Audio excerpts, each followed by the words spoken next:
मन मोरे मोहे तो कान्हा के कमरिया पतली होय कृष्ण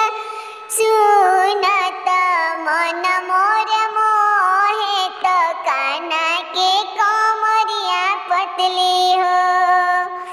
कान्हा के पतली कमरिया कर धनिया बड़ा शोभेला हो कान्हा के पतली कमरिया कर धनिया बड़ा शोभेला हो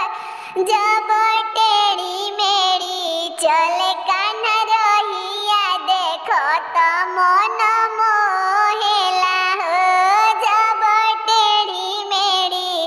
चले कान्हा रहिया देखो तो मन मोहेला हो कान्हा के छोटे छोटे पाँव पैजनिया भला शोभेला हो